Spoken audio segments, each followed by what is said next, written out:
Hai, apa kabar? Pada kesempatan kali ini kita akan belajar tentang perbandingan berbalik nilai. Nah, ini adalah materi kelas 7 ya, kurikulum merdeka di bab 4 ya. Setelah kita video pertama kita telah belajar tentang fungsi, kemudian perbandingan senilai. Nah, di video ketiga ini kita akan belajar tentang perbandingan berbalik nilai ya.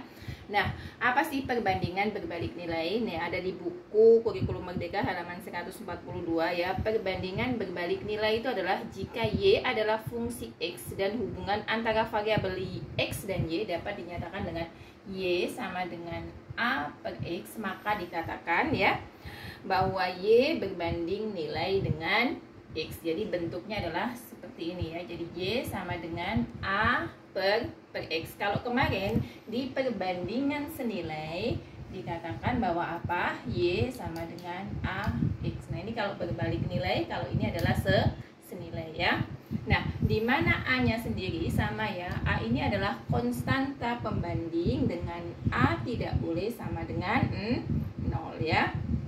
Jadi A-nya tidak boleh sama dengan 0. Nah, pada perbandingan berbalik nilai, jika X kita kalikan dengan Y, nanti hasilnya selalu tetap. Nah, contohnya bagaimana? Contohnya kita bisa lihat di soal nomor 1 ya, di bawahnya ya.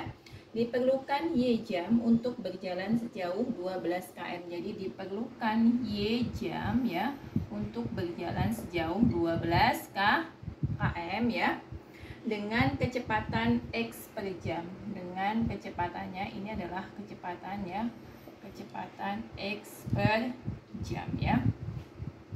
Atau bisa kita tulis gini ya, X km per jam. Nah, di situ diberikan sebuah tabel ya, ada di sebuah kotak ya. Di sini adalah X-nya, kemudian ini Y-nya. Satuannya kalau ini km per jam ya, kalau di sini di satuannya adalah jam.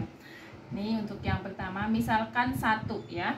1, ingat ya, kalau rumusnya kecepatan itu kan K sama dengan J dibagi dengan W, atau jarak dibagi dengan waktu. Sehingga kalau mencari waktunya, yaitu berarti apa? Kalau mencari waktunya berarti kan jaraknya kita bagi dengan kecepatan, atau J kita bagi dengan K.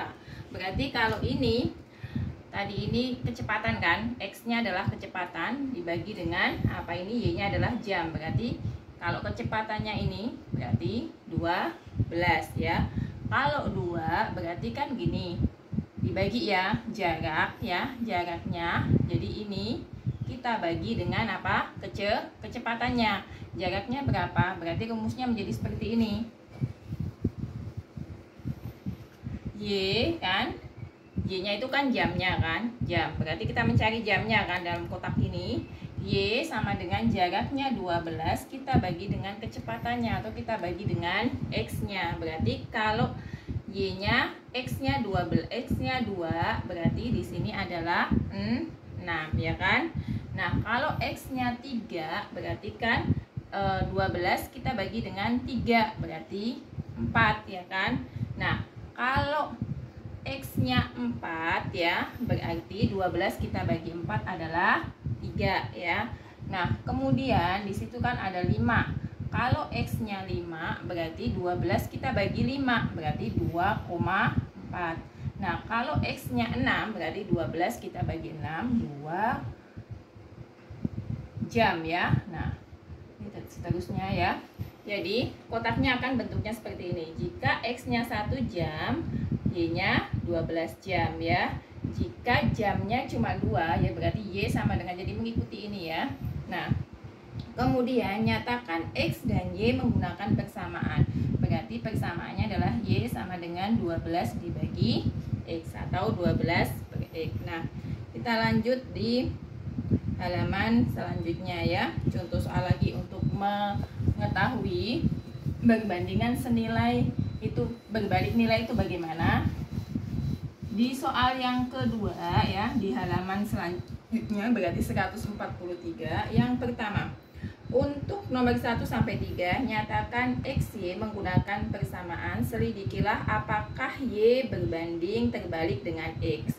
Misalnya 1, seutas tali sepanjang 18 meter. Jadi ada tali sepanjang 18 meter ya. Dibagi menjadi X bagian sama panjang, masing-masing panjangnya adalah Y.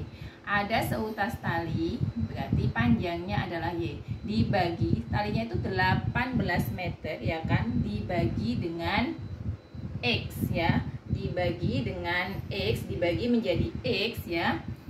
Sama panjang, masing-masing panjangnya adalah Y. Jadi tali itu dibagi X, hasilnya nanti adalah Y. Apakah ini memenuhi persamaan perbandingan berbalik nilai?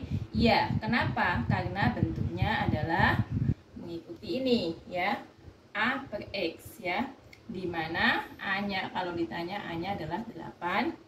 Jadi kalau bentuknya sama dengan bentuk yang ini, maka dikatakan dia perbandingan berbalik nilai. Yang kedua soalnya, terdapat 500 ml jus buah, setelah diminum sisanya adalah Y. Berarti Y-nya itu adalah 500, kita kurangi dengan X ya kan, setelah diminum berarti kan berkurang ya kan. Nah, apakah bentuk ini memenuhi persamaan ini? Tidak sama kan ya. Kalau tidak sama berarti ini bukan ya, karena tidak memenuhi persamaan yang ada. Soal yang ketiga ya, sebuah segitiga XCM luasnya 30 cm. Jadi ada sebuah segitiga ya, mempunyai alas XCM. Alasnya itu adalah X ya. Kemudian luasnya itu adalah 30 cm ya. Maka tingginya adalah Y ya. Tingginya adalah Y, tinggi Y. Apakah ini nanti akan memenuhi persamaan di atas? Kita lihat, luas segitiga itu kan A kali T, kita bagi dengan 2 ya. Kita masukkan, luasnya itu kan 30 ya, 30. Kemudian alasnya tadi itu X ya, tingginya itu adalah Y, kita bagi dengan 2 ya. Kemudian ini kita kalikan silang dengan ini, 30 kali 2 berarti 60, sehingga sama dengan X kali Y ya. Kalau sampai sini berarti untuk menentukan nilai Y-nya adalah 60, kita bagi dengan X. Atau kalau bingung seperti ini ya, ini X-nya kita pindah luas, jadinya ini 60 per X sama dengan Y. Atau kita bisa tuliskan Y sama dengan 60 per X. Nah, ini apakah sama dengan persamaan ini? Sama kan?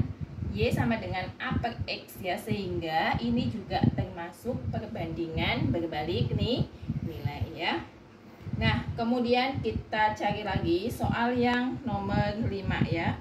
Berarti tadi sudah ya, berarti yang pertama itu persamaannya termasuk perbandingan berbalik nilai. Yang kedua bukan, kenapa? Karena tidak memenuhi persamaan Y sama dengan AX. Nah, yang ketiga termasuk ya, karena setelah kita cari ternyata Y sama dengan 60 per X. Nah, kemudian di soal yang kelima, supaya kita lebih paham lagi ya, perbandingan berbalik nilai dengan menggunakan fungsi ya, Y fungsi X ya. Dari fungsi-fungsi yang diberikan berikut ini, manakah yang dapat dinyatakan Y berbanding nilai dengan X? Jika Y berbanding nilai dengan berbalik nilai dengan X, hitunglah konstanta pembandingnya. Yang pertama ya, ada Y sama dengan 12 per X. Nah, apakah soal yang pertama di soal nomor 5 ya? Bisa dicek. A itu ada Y sama dengan 12 per X ya. Itu apakah perbandingan berbalik nilai? Iya. Kenapa ya? Karena dia memenuhi persamaan Y sama dengan AX, sehingga kalau bisa dibilang A-nya di sini adalah 12. Berarti nomor 1 ini benar, perbandingan berbalik nilai. Yang kedua, Y sama dengan X per 12. Nah, apakah kalau bentuk seperti ini dinyatakan perbandingan berbalik nilai? Kita lihat ya. Tadi kan seharusnya konstanta dibagi X ya kan? Tapi di sini X dibagi konstantanya, sehingga ini bukan termasuk perbandingan berbalik nilai. Kemudian yang C. Yang C ada Y sama dengan min 4 per X. Apakah ini termasuk perbandingan berbalik nilai? Ya, karena dia memenuhi persamaan Y sama dengan A per X. Berarti A-nya berapa? A-nya adalah negatif 4. Untuk yang D adalah XY sama dengan negatif 20. Apakah ini memenuhi persamaan Y sama dengan AX? Kita lihat ya. Kalau seperti ini berarti kita harus pindahkan X-nya ke ruas sebelah kanan, sehingga menjadi Y sama dengan min 20 kita bagi dengan X. Berarti memenuhi persamaan Y sama dengan AX. Berarti ini merupakan perbandingan berbalik nilai dengan A-nya sama dengan berapa? Negatif 20. Nah, demikianlah apa yang saya dapat sampaikan tentang perbandingan berbalik nilai. Jadi saling berhubungan ya antara fungsi dan perbandingan berbalik nilai. Semoga dapat dipahami dan sampai jumpa di video selanjutnya. Terima kasih.